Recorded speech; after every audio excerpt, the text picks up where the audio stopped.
पहले हम नेक और जो अपर ये शोल्डर के मसल्स है ना, हम इनको रिलैक्स करेंगे। उसके लिए हमने ये 3 एक्सरसाइजेस करनी, सही है।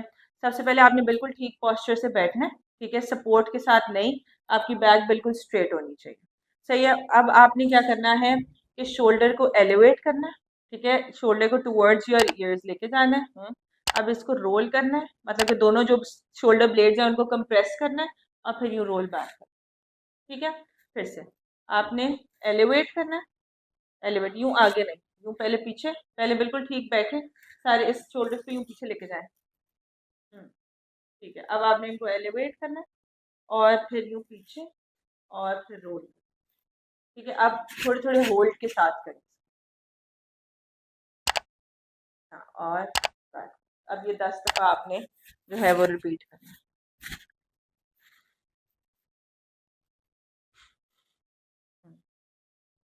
ठीक है, अब पीछे होल्ड और फिर थोड़ा होल्ड के साथ करना है, ठीक है।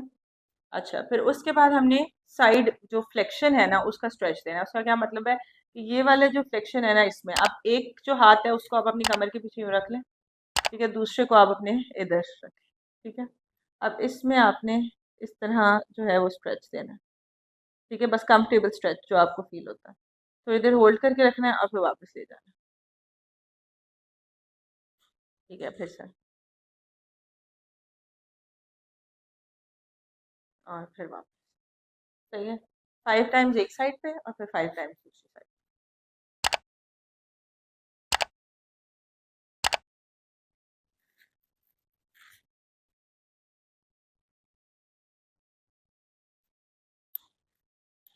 हाँ, अब दूसरे हाथ को इस तरह और ये इधर और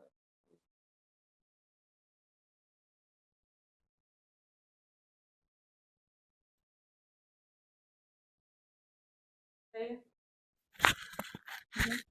इस तरह बच्चा लेंगे कि किसी का पता ना आए।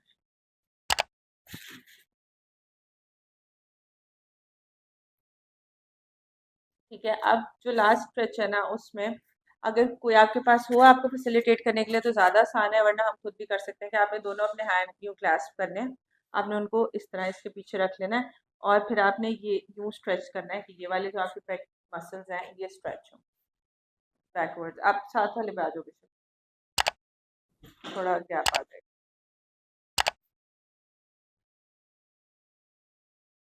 आपने नेक को यूँ पीछे नहीं लेके जाना, आपने सीधा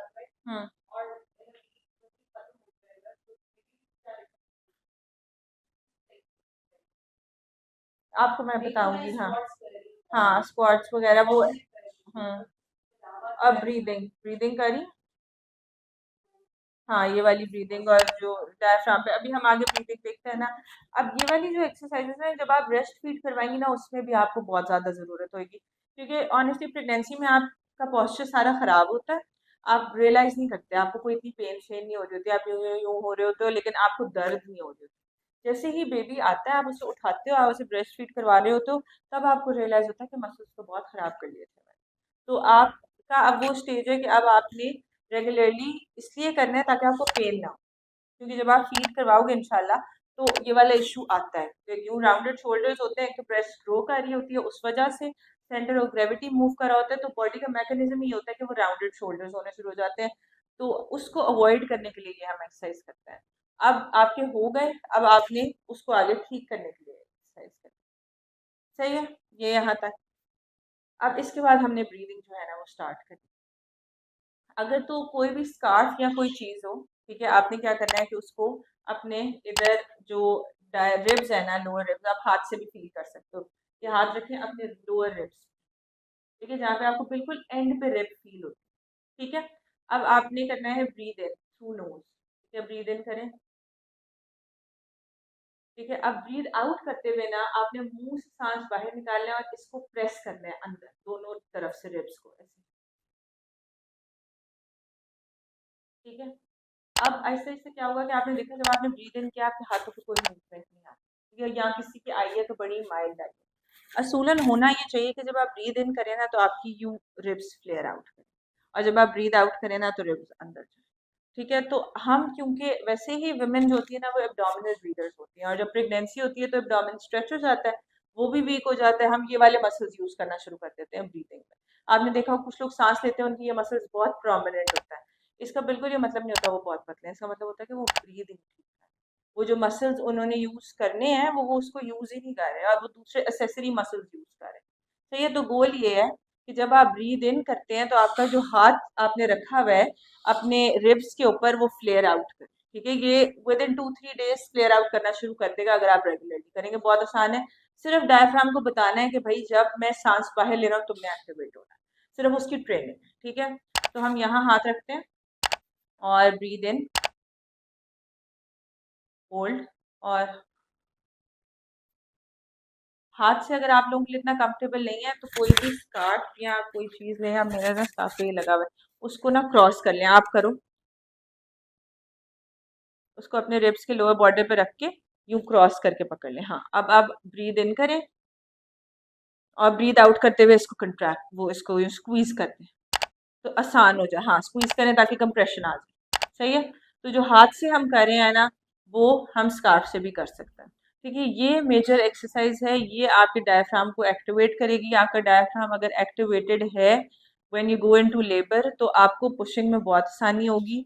आपको जो एब्डोमिनल जो सिंक्रोनाइजेशन करनी है ना आपने अपने कंट्रैक्शन के साथ, वो बहुत आसानी से होगी।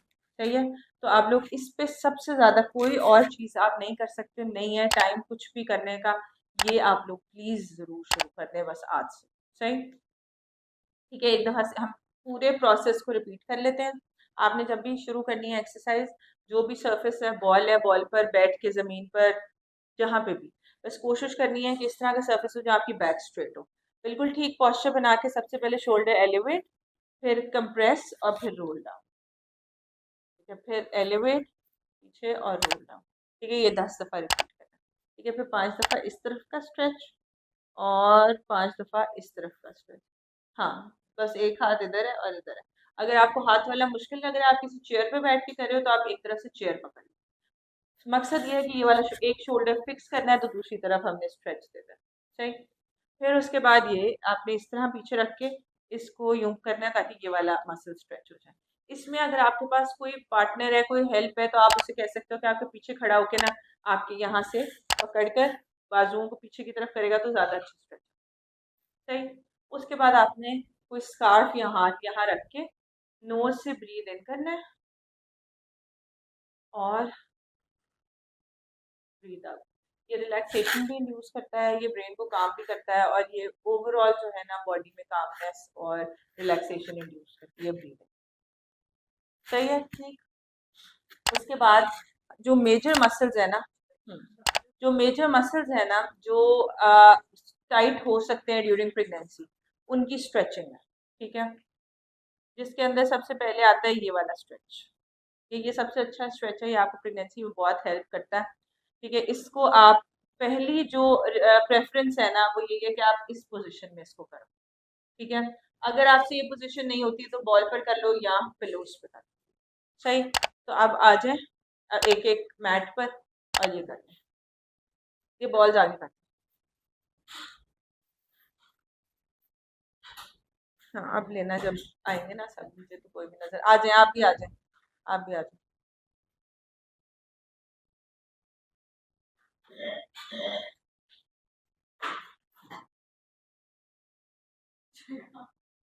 आगे आ जाओ ना। नहीं, नहीं हो और हो भी जाए तो अच्छी बात है, एटलीस्ट इंडक्शन की तरफ नहीं जाना पड़ेगा।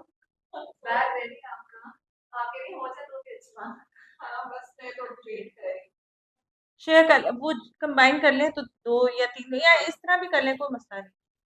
अच्छा, अब आप लोगों ने पहले बैठना है। ठीक है, अब आपने हाथ यूं रखने हैं और हाथ को स्लाइड करना है आगे। ठीक है, जितना मैक्सिमम आगे स्लाइड स्लाइड स्लाइड स्लाइड, हाँ स्लाइड।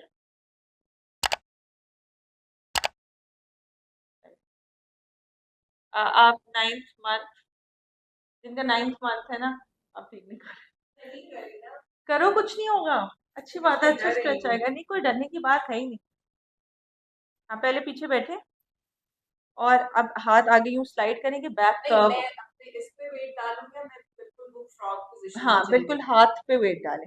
आप थोड़ा सा ना पहले घुटनों पे आए, हाँ जी ऐसे, और अब आगे स्लाइड करें ऐसे, वेरी गुड, हाँ जी। और अब बैक को थोड़ा कर्व करें। हाँ हाँ। और अब वापस से, वापस, हाँ वापस भी स्लाइड करते हुए जाना है।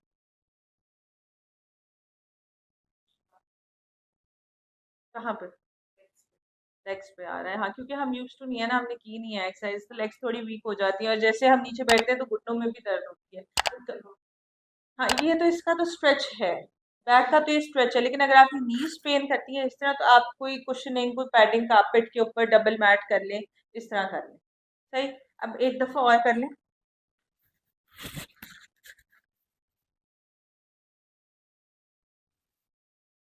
इनका मिसाइल हेड स्ट्रेट करवा दें।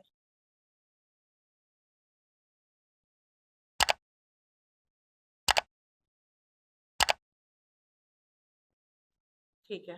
और अब वापस स्लाइड कर लें, हाँ। ठीक है, अब एक लास्ट दफा करेंगे ब्रीदिंग के साथ, ठीक है। सबसे पहले ब्रीद इन, और जब आप ब्रीद आउट कर रहे हैं ना, तो आपने आगे चले जाना है। फिर ब्रीद आउट करके 3 4 5 सेकंड जितनी देर भी मेंटेन करना है, आप फिर ब्रीद इन करते हुए वापस आ जाए, ठीक है। आप करें ब्रीद इन और ब्रीद आउट थ्रू माउथ करते हुए स्लाइड करना है, ब्रीद आउट थ्रू माउथ। हाँ जी। और अब ब्रीद इन करते हुए वापस।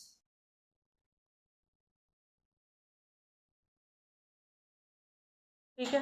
अब आप ऊपर बैठ जाए ऐसे मैंने, क्योंकि डॉक्टर भाई, डॉक्टर सभा है भी नहीं, तो हम यहाँ पे क्या करेंगे फिर? अच्छा, नहीं नहीं, बैठे रहे, कुछ नहीं होता। हाँ नहीं, कुछ नहीं होता। अच्छा, अब नेक्स्ट है, अब हमने बैक की कर लिया, अब हम बैक की साइड्स को जो है वो टारगेट करने लगे। आपके लिए अगर तो क्रॉस लेग्स बैठना आसान है, वैसे बैठ जाएं। अगर किसी के लिए पेनफुल है क्रॉस लेग, अगर सिम्फिसिस प्यूबिस उसका पेनफुल है, तो ऐसे ना बैठे। आप थोड़े थोड़े कुछ आगे हो जाए, कुछ पीछे हो जाए, ताकि आप एक दूसरे को वो ना करें। ठीक है, आप भी थोड़ा आगे हो जाओ, क्योंकि आप उनको वो करो। अच्छा, अब हमने इसी तरह करना है कि एक हाथ आपने इस तरह रखना है फ्लोर पे, और दूसरे हाथ को आपने इस तरह ले आना है कि जहां तक स्ट्रेच आता है। ऐसे आ रहा है सबके साइड पे स्ट्रेच? ठीक है, बस, और वापस। सही है। ठीक है, अब हम सारे एक तरफ करेंगे, अब हम सब इस तरफ वाला स्ट्रेच करेंगे, यहाँ ये वाला हाथ इधर रखेंगे। ठीक है, अब हम करेंगे ब्रीद इन, और ब्रीद ब्रीद इन पे नहीं, ब्रीद आउट करते हुए बाजू पर लाना, ठीक है। अब ब्रीद इन, अब ब्रीद आउट थ्रू माउथ, और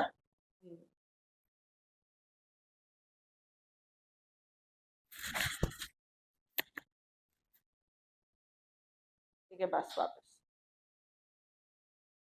सही है। ठीक है, तो ये हमारी साइड्स जो है वो स्ट्रेच हो जाएंगी। इसको एक एक दफ़ा और रिपीट कर लें, और बस फिर नेक्स्ट पे चलते हैं। हाँ, वैसे आप 5 टाइम्स भी कर सकते हो। मैं आपको कोई भी फ्रिक्वेंसी जो है ना वो रिकमेंड नहीं करूँगी, आपकी मर्जी है। अगर आपको लगता है कि आपके लिए आसान है, आप 10 दफ़ा कर लो, लेकिन 10 दफ़ा एक्सीड करने का कोई पॉइंट नहीं है, वो बस हो गया मसल स्ट्रेच। अगर आपको 2 3 में लगता है कि बस ठीक है, काफ़ी है, तो 2 3। अगर आहिस्ता आहिस्ता इस तरह हो कि आप नीचे बैठने में कंफर्टेबल नहीं हो, खुदा ना खास्ता किसी को सिम्फिसिस प्यूबिस डिसफंक्शन हो, तो उससे क्रॉस लेग नहीं बैठा जाता, तो आप इस तरह सीट पे भी कर सकते हैं। ठीक है। सही। अब नेक्स्ट, इसमें हम इसी तरह बैठेंगे, एक हाथ इधर रखेंगे और ट्विस्ट कर लेंगे। ये नी को पकड़ेंगे, आपको अगर नी को पकड़ने तक स्ट्रेच आ जाता है ठीक है, नहीं आता तो आप पीछे अपने हाथ की तरफ और भी जा सकते हैं। ठीक है, चलो। नहीं, मकसद ये है कि एक हाथ को इधर रखें आगे साइड पे, ये वाले को हाँ यहाँ पे रख लें, और इससे ना यूं पीछे की तरफ ट्विस्ट करें। बेशक नी को ना पकड़े, नी को ना पकड़े, हाँ बस आपका ना साइड पे स्ट्रेच आना चाहिए। ठीक है, नी को बस उसका स्ट्रेच ही नी को पकड़ने तक आ रहा था, तो इसलिए वो वहां तक है। ये वाले को पीछे ले जाएं, और ये वाले हाथ को जो नी पे है ना उसको और पीछे ले जाएं। और बिल्कुल स्ट्रेट बैठें, लीन बैक नहीं करें। हाँ,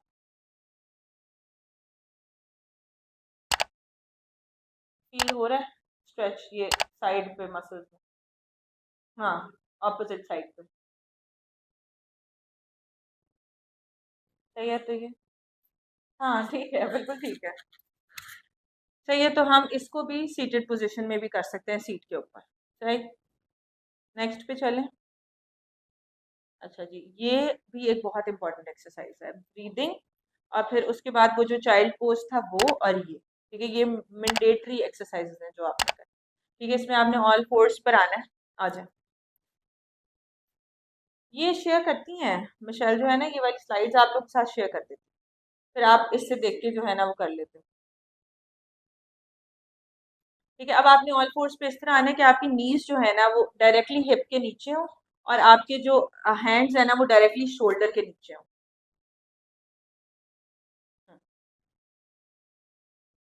ठीक है, अब आपने क्या करना है, ब्रीद इन करते हुए आपने बैक को कर्व करना है।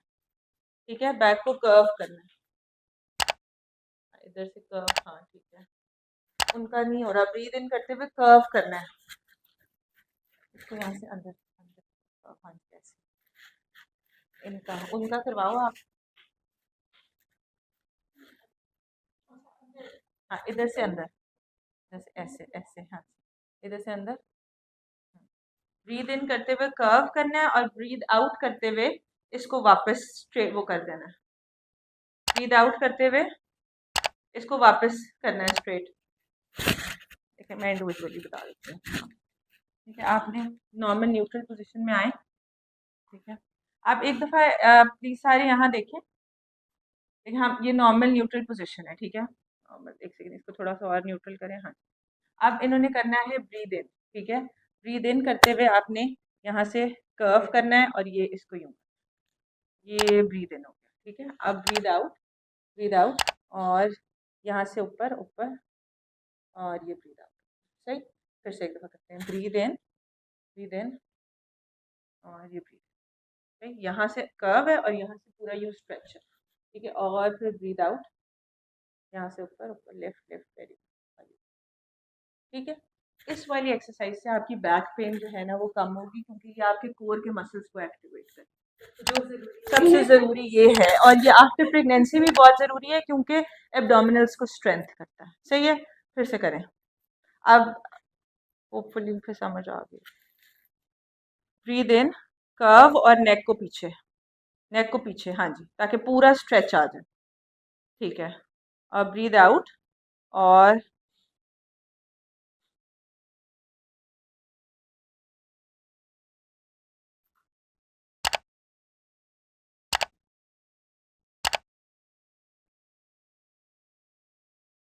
ठीक है। अच्छा, इसमें आप लोगों ने देखा होगा कि आपकी पेल्विस भी जो है ना वो करती है टिल्ट बैक और टिल्ट फॉरवर्ड। इससे ये होता है कि अगर आपकी जो पेन हो रही होती है ना, पेल्विस में हैवीनेस हो रही होती है, पेल्विस को हमने फिक्स किया होता है, उसमें फीटस ग्रो करा होता है, हम उसको ज़्यादा मूव नहीं कर रहे होते। ठीक है, वो वैसे ही प्रोटेक्शन में गए होता है अल्लाह ताला की तरफ से, उसके ऊपर भी मोबिलिटी आती है, और उसका जो प्रेशर और पेन है ना वो भी रिलीव होता है। तो ये अच्छी, ये सबसे बेनिफिशियल एक्सरसाइज यही है। अच्छा, ये वाली इतनी ज़रूरी नहीं है।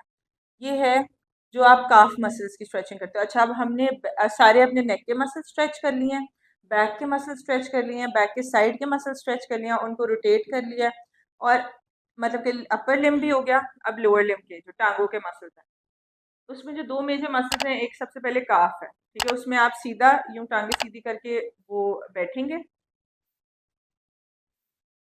और कोई भी स्कार्फ या कोई चीज रख के उसको अपने पाँव के पीछे से नीचे से पास करके, इसमें ना इलास्टिसिटी है। ये ना आप लोग घर में तो बिल्कुल ना यूज करें, अभी करना है तो कर लें। हाँ, इसकी घर में ये रेजिस्टेंस के लिए यूज कर सकते हैं घर में, अभी के लिए करना है तो करें। इस ये ना स्ट्रेच कर जाता है।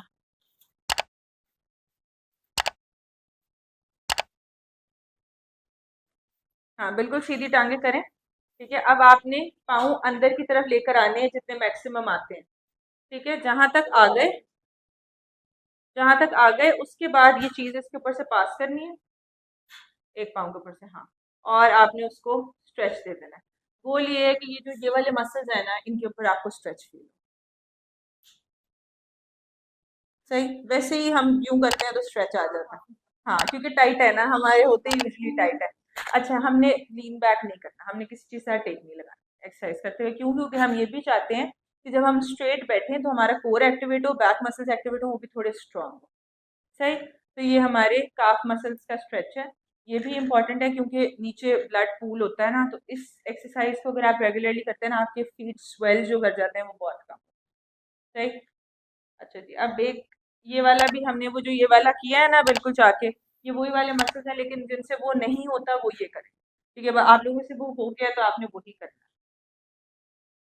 अच्छा, ये सिंपल है जिसके अंदर हम ये फ्रंट वाले मसल्स को करते हैं टारगेट। किसी भी चीज़ को पकड़कर आपने इस पाँव को यूं पकड़ना है और आपने इसको स्ट्रेच कर देना, आपको यहाँ पर प्रोमिनेंट स्ट्रेच फील हो जाएगा। अच्छा, मैं इस तरह कर रही हूँ क्योंकि मैं प्रेग्नेंट नहीं हूँ। आप लोग भी इस तरह कर सकते हैं, मुझे कोई डाउट नहीं है कि आप में से कोई भी किसी चीज़ को पकड़े बगैर नहीं कर सकता, कर लेंगे, लेकिन आपने करना नहीं। ठीक है, हर एक्सरसाइज आपने स्क्वाट हो या ये हो, आपने एक किसी सीट टेबल पे सपोर्ट रखनी है, हाथ रखना है, बेशक आपको ज़रूरत नहीं, लेकिन फिर भी सेफ साइड। कभी भी सिंगल स्टैंड में आपने सपोर्ट के बगैर नहीं जाना, क्योंकि खुदा ना खास्ता बैलेंस आउट हुआ, कुछ भी हुआ, हम इस स्टेज पे फॉल एक्सपीरियंस नहीं कर सकते। सही। तो आपने बस किसी चीज़ पे हाथ रखना है और यहाँ पे स्ट्रेच दे देना है। बिल्कुल हल्के से भी यहाँ पे स्ट्रेच फील होगा। सही। तो ये सारे मेजर मसल्स हमने स्ट्रेच कर लिए। Towards the end of pregnancy, जैसे आप हैं, आप सब 7th सेमेस्टर में है, तो ट्राइमेस्टर वो मंथ में है, तो आप लोगों ने जो है ना वो बटरफ्लाई पोज होता है एक, सुना होगा, जिसमें हम इस तरह ही बैठते हैं, कोशिश करते हैं दोनों फीट आपस में टच करें। ठीक है, और फिर हम यहाँ नीज से डाउनवर्ड प्रेस करते हैं। हाँ। हाँ, ना आहिस्ता आहिस्ता थोड़ा थोड़ा स्ट्रेच देना होता है, बड़ा माइल्ड स्ट्रेच देना होता है। ओवर स्ट्रेचिंग भी जो है ना वो पेनफुल होती है। ठीक है, तो आपने दो तीन सेट्स करने हैं बस। देखिए, अब उनको आसानी है ना, कोई मसला नहीं हो रहा, तो आपको रिलैक्सन ज्यादा है, इसको मतलब ये नहीं है कि आपके मसल बड़े स्ट्रेच हुए हैं, इसका मतलब ये है कि अभी रिलैक्सन ज्यादा है, तो वो आपकी बॉडी को वैसे ही अलाउ कर रहा है। अभी आप सब ये पोज बना रहे हैं, आपने 9th मंथ में बनाना है, तो आप लोग ना इजी लगेगा, लगेगा तो बिल्कुल आराम से मसल्स जा रहे हैं, कोई रेजिस्टेंस नहीं आ रही, क्योंकि रिलैक्सन हार्मोन का वो सारा कमाल है। तो ये तो इस वाले से भी जो है ना वो फायदा होता है, क्योंकि एडक्टर स्ट्रेच हुए होते हैं, और जब आप डिलीवरी के वक्त आपको ये पोजीशन ऑब्वियसली जब वो लिथोटमी टेबल के ऊपर रखनी होती है, टांगे ज्यादा देर और असेसमेंट हो रही होती है ये वो, तो आपके ना मसल सोर नहीं, वरना आपके मसल्स जो है वो सोर हो जाते हैं, तो आपको अलग पेन है। राइट, तो ये वाला स्ट्रेच भी 8th मंथ के एंड में आपने इंकॉर्पोरेट करना है। राइट। अच्छा, अब स्ट्रेंथनिंग जो है ना है हिम्मत करने की। ठीक है, बस हम जो है ना वो एक मैं चाह रही हूँ किसी तरह से ट्रिगर हो जाए, हो जाएगी इंशाल्लाह, अभी टाइम है, जब पूरा टाइम होगा ना तो हो जाएगी। अच्छा, अब स्ट्रेंथनिंग में ना हम एक एक सेट सिर्फ रिपीट करेंगे। ठीक है, एक एक वेट के साथ। सही। तो जब आप लोग घर में कर रहे होगे ना, तो आप जितनी रेपिटेशन चाहते हो, 2 चाहते हो, 3 चाहते हो, 4 चाहते हो, आप कर लो। ठीक है, ये 2 kg का वेट है, आप लोग अगर वेट लेना चाहते हो आप 2 kg का ले लो, अगर आप नहीं लेना चाहते तो कोई भी बॉटल के अंदर सैंड या वो जो छोटे छोटे वाले पत्थर होते हैं ना कहीं, वो फिल करवा लो उसको। ठीक है? अच्छा, अब अपर लिम्ब की जो स्ट्रेंथनिंग है ना, वो प्रेगनेंसी जैसी आपकी खत्म होगी ना, आप लोग रियलाइज करोगे कि अपर लिम्ब की स्ट्रेंथ बहुत जरूरी है, क्योंकि छोटा सा ही बेबी होता है। ठीक है, 3-4 kg, लेकिन जब आप उसको हर वक्त उठा के रखते हो ना, आपके मसल्स हो, आपके बाइसेप बहुत जल्दी सोर होते हैं, आपको इतनी समझ आई होती है कि आप क्या करो। मैं अभी भी जब ज्यादा देर, क्योंकि ऑब्वियसली वो ग्रो कर रहा है, तो हर वक्त ही वेट ज्यादा हो रहा होता है, तो क्योंकि मैंने नहीं की थी अपर लिम्ब की स्ट्रेंथनिंग, तो मेरे लिए मुश्किल था उठाना। आप ऑलरेडी सारे उस प्रोसेस से गुजरे होते हो, हर चीज नहीं होती है, फीड करवाना नया, बच्चे को संभालना नया, पैम्परेट करना, हर चीज नहीं है। उसके ऊपर ये जो एक एडेड होता है ना, कि जब आप उसको उठा रहे हो और आपके बाजू सोर हो रहे हैं, वो बहुत अच्छा है। तो ये बहुत सिंपल सी एक्सरसाइजेस हैं, अभी आप लोगों के पास टाइम है।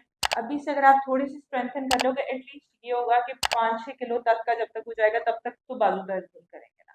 मेरे तो इनिशियली पहले जब वो न्यू बॉर्न ही था, तो उसको तभी उठाने में मेरे बाजू दर्द करना शुरू कर देते थे, और सोचती थी कि क्या है। तो इसीलिए इससे बचने के लिए है ना, बहुत सिंपल एक्सरसाइज है, एक एक जो है ना वो वेट ले लें आप। बैठ के भी कर सकते हैं, सीट पे बैठ के भी कर सकते हैं, बॉल पे बैठ के भी कर सकते हैं, इस तरह बैठ के भी कर सकते हैं, किसी तरह भी, बस बैक स्ट्रेट होनी चाहिए। ठीक है, अब बैक स्ट्रेट है, बाइसेप का जो रूल होता है जनरल वो ये है कि आपके जो आर्म्स हैं वो आपके इसके साथ होने चाहिए, चेस्ट वॉल के साथ, लेटरल। ठीक है, अब वेट एक हाथ में उठा लें और सिंगल सिंगल करना। ठीक है, और आपने इसको यूं लिफ्ट करना। ठीक है, और फिर और लिफ्ट और ठीक है, कितना सिंपल है। ठीक है, आपने इतनी करनी है रेपिटेशन जिसमें आपको मसल सोर ना हो।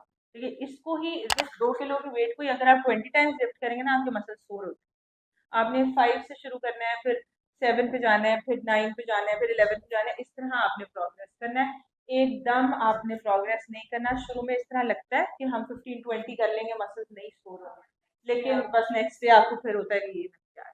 ठीक। अच्छा, ये बाइसेप हो गया। दूसरा एक है ट्राइसेप।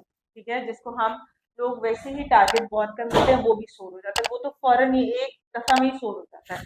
उसके लिए आपने क्या करना है कि दोनों हाथों से एक वेट उठाना है, यूं अपने नेक पीछे वेट के साथ, हाँ, यूं पीछे ले जाएं और अब इसको यहाँ से सीधा, बस सीधा ऊपर लाने, बेशक बिल्कुल ऊपर ना लाए। हाँ, हाँ, ऐसे जैसे ये कर रही है, देखें, ऐसे स्ट्रेट नीचे, बस स्ट्रेट ऊपर लेके जाना। इसको बेंड नहीं करना, बेंड नहीं करना। हाँ, पीछे ही रखना है, बस यूं पीछे और यूं ऊपर में। ये यूं है ना, ये यूं, और इसको यूं ऊपर रखना है, यूं नहीं करना। ठीक है, बस इसको यहाँ से यूं ऊपर लेके जाना है, तो बस बेंड नहीं करना। सही है, ये हमने अब कर लिया बाइसेप और ट्राइसेप। ठीक है, अब जो ये यहाँ पे एक मेजर और मसल होता है, डेल्टॉइड उसका नाम होता है। ठीक है, उसके लिए आपने एक वेट पकड़ना है और आपने इसको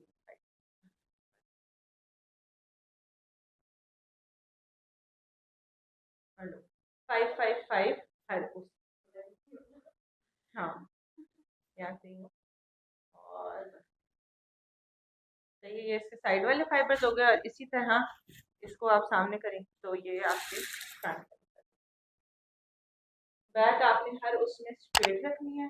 ब्रीदिंग आपने करते रहना है। अभी जब सब हम वेट लिफ्ट करें ना, हम सांस नहीं ले रहे। ठीक है, ब्रीदिंग कॉन्शियसली करते रहना है। इसी तरह जब हमें लेबर पेन आती है ना, हम सांस नहीं ले रहे होते, वो हमें कह रहे होते हैं कि ब्रीद आउट करें, और हमें उसको समझ नहीं आ रही होती कि ब्रीद आउट क्या होता है। ठीक है, तो इसीलिए अभी से हमने इस पे काम करना है कि जब हम लेबर में जाएं तो हम ब्रीदिंग जो है ना वो ऑन कमांड एटलीस्ट कर सकें।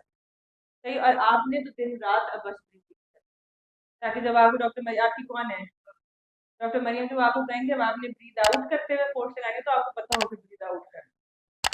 सही, इजी। और लोअर लिम्ब की स्ट्रेंथनिंग और आसान है।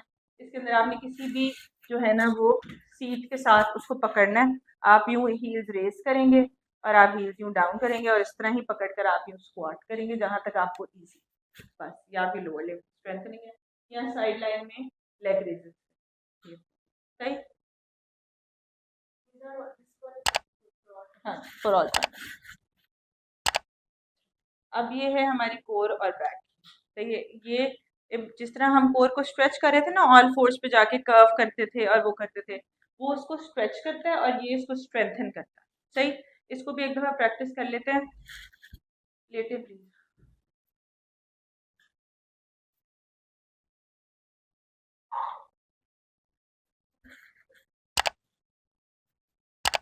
इसमें आपने, हाँ, लेटना है इस तरह, और जो आपकी नीज है ना उनको बेंड करना है।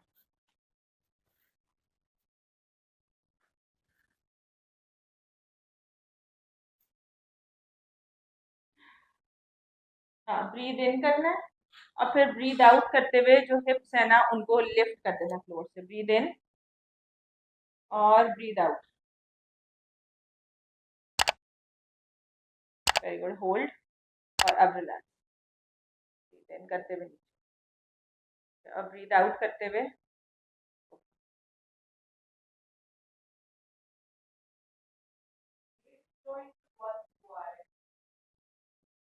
ठीक है, कोई बात नहीं, आप थोड़ा कम ऊपर जाएं। वो वैसे मुझे नॉर्मली भी आता है। हिप जॉइंट पे आता है प्रेगनेंसी में स्ट्रेन बहुत ज्यादा। हम्म, वेट बेयर नहीं करता हिप जॉइंट। वेट जब उस पर डलता है तो वो पेन कॉज करता है। हो सकता है कि कोई इम्पेंजमेंट वहाँ पे आ रही है, जैसे आपकी डिलीवरी होती है ना, अगर तो ये पेन सबसाइड नहीं करती तो आप मुझे कांटेक्ट करिएगा, मैं तब आपको कुछ स्ट्रेचिंग और एक्सरसाइज बताऊंगी, उस वक्त वो करिएगा। ठीक है, अभी इतनी एग्रेसिव ट्रीटमेंट जो है ना वो सेफ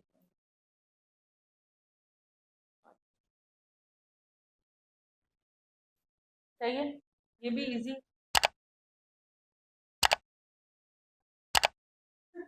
अब इसके बाद हमने कैसे उठना है? हाँ, साइडवेज। हमने कभी भी किसी भी इमरजेंसी भी है उसमें भी हमने सीधा नहीं उठना, हमेशा करवट लेनी है और फिर करवट लेकर उठना है। ये आपने अभी भी ऐसे करना है, आपने पोस्टमार्टम भी ऐसे करना है, उनको भी हेल्प करना है।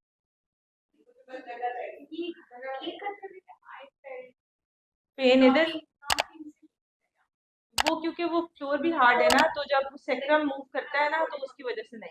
सेक्रम मूव करता है तो अगर ये आप किसी सॉफ्ट बेड पे भी करना चाहते हैं तो आप कर सकते हैं। ठीक है, क्योंकि जब आप सीधे लेटते हो तो पीछे जो बिल्कुल टेल बोन है ना, वो जमीन पे लगती है, तो जब भी जमीन पे लगती है तो वो पेन कॉज करती है। नहीं, बहुत ही अगर स्प्रिंग मैट्रेस है तो हो सकता है, अगर थोड़ा हार्ड वाला जो रिकमेंडेड मैट्रेस है उस वो है तो फिर। अच्छा, दूसरा पेल्विक फ्लोर एक्सरसाइजेज है। पेल्विक फ्लोर एक्सरसाइजेज अभी क्योंकि आप सब एंड में है प्रेगनेंसी में, पेल्विक फ्लोर के वो पूरे बेबी का वेट है वो ऑलरेडी स्ट्रेच्ड है, ठीक है। उसको हम कंट्रैक्ट करेंगे भी तो वो बेचारा कितना ही कंट्रैक्ट हो सकता है, क्योंकि उसके ऊपर इतना ज़्यादा वेट है।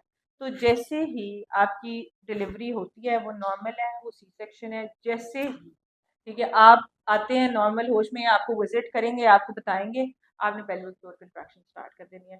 लिटरेचर ये कहता है कि अगर नॉर्मल डिलीवरी है तो जैसे ही पेशेंट कॉन्शियसनेस गेन करता है ना, जैसे जो लोअर ने अगर उसने क्वाड्रिल लिया हुआ है उसकी नमनेस खत्म होती है, अगर सी सेक्शन है तो जैसे ही उसका यूरिन बैग रिमूव होता है, पहला काम जो उसने करना है ना कीगल एक्सरसाइजेज इतनी इम्पॉर्टेंट हैं फीमेल्स के लिए, क्योंकि ओल्डर एज में पाकिस्तान में इनकॉन्टिनेंस और प्रोलैप्स बहुत ज़्यादा है। आपने सुना होगा कि हर दूसरे बंदे की जो है ना वो यूट्रस रिमूव हो रही है, ठीक है। वो कह रहे होते हैं कि इसकी यूट्रस रिमूव हो गया, इनकी यूट्रस रिमूव हो गया। और इनकॉन्टिनेंस तो अगर आप किसी भी ओल्ड एज या किसी भी इवन जिनकी 2 प्रेगनेंसीज होंगी ना आपकी किसी फैमिली में, आपके दोस्तों में, आप उनसे भी पूछेंगे ना कि आप खांसी करती हैं, छींक करती हैं, हंसती हैं या वेट उठाती हैं तो यूरिन लीक होता है, तो आप कहेंगे हाँ, ठीक है। और वो किसी को बता भी नहीं रही होंगी क्योंकि उनको ये लग रहा होगा ये नॉर्मल है, लेकिन अब आपको ये बात पता है कि ये नॉर्मल नहीं है।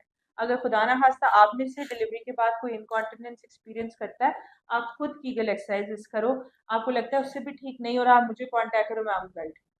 लेकिन किसी भी सूरत प्रेगनेंसी के 1 दिन बाद या 1 महीने बाद या 1 हफ्ते बाद किसी भी स्टेज पे ये नॉर्मल है। यूरिन खांसी करने से, हंसने से, पोजीशन चेंज करने से, बच्चे को उठाने से, किसी भी चीज में यूरिन लीक होना नॉर्मल नहीं है।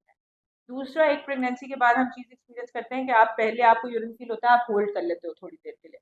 प्रेगनेंसी के बाद ये होता है कि आपको यूरिन फील होता है ना, आपको अर्ज इतनी स्ट्रॉन्ग फील होती है कि आप कहते हो कि बस फॉर प्रेगनेंसी में तो है, होता है, प्रेगनेंसी में तो नॉर्मल है, ठीक है, कि अर्ज फील हो, लेकिन प्रेगनेंसी में भी अगर आपके यूरिन ड्रॉपलेट्स लीक हो रहे हैं इसका मतलब आपका पेल्विक फ्लोर बहुत वीक, सही। तो बाद में आपने उस पर अच्छा काम करना है।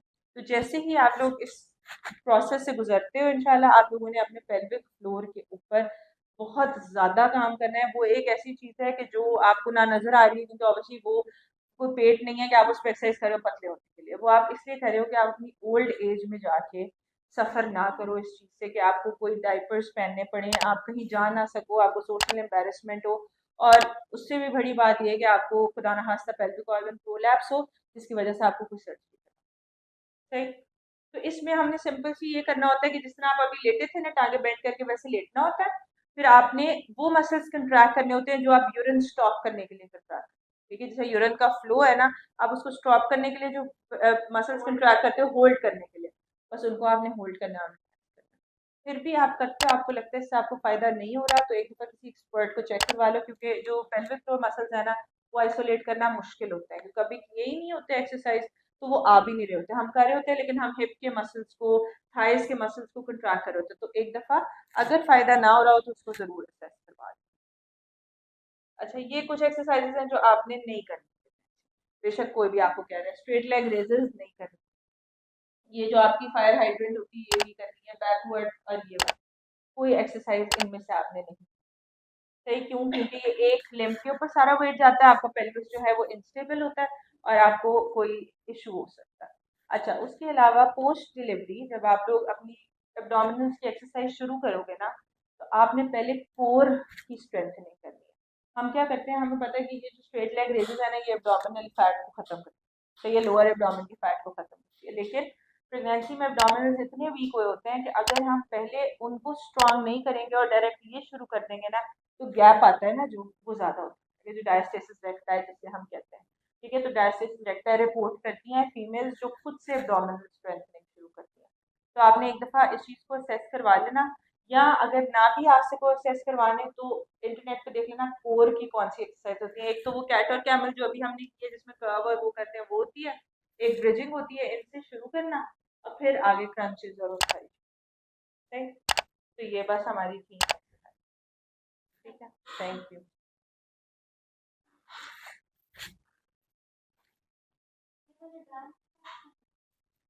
ये वाले बैंड जो है ना ये रेजिस्टेंस के लिए यूज होते हैं।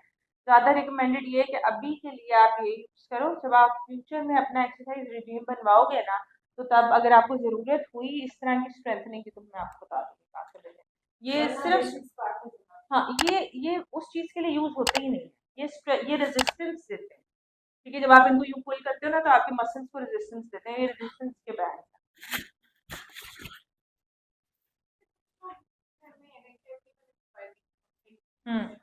हाँ ऐसे ही है। वो इसीलिए कहते हैं कि क्रॉस लेग ना बैठे क्योंकि सिम्फिसिस ट्यूब जो हमारी दो बोन्स है ना पेल्विस की जो दो आ रही हैं वो आगे ज्वाइन करती हैं, वो खुल रही होती है ना, प्रेगनेंसी जैसे जैसे प्रोसीड करती है ना वो खुलती है ताकि बेबी पास कर सके। जब आप ऐसे बैठते हो ना, अगर आपको पेन होनी हो, सिम्फिसिस प्यूबिक डिसफंक्शन होना हो तो वो हो जाता है, बस ये मसला है। लेकिन हर किसी को इस तरह बैठने से नहीं होता, जो प्रोन होते हैं ना टू सिम्फिसिस प्यूबिक डिसफंक्शन सिर्फ होने होता है। तो अगर अभी तक, अब 7th मंथ ऑलमोस्ट है ना आपका, ये 6th है, अगर अभी तक नहीं हुआ तो होपफुली आगे भी नहीं होगा। लेकिन प्रेफरेबल ये होता है कि आप बॉल पर बैठ के करो। हाँ हाँ, वो अब थोड़ी देर हो जाती है, थोड़ी देर उससे कोई मसला नहीं।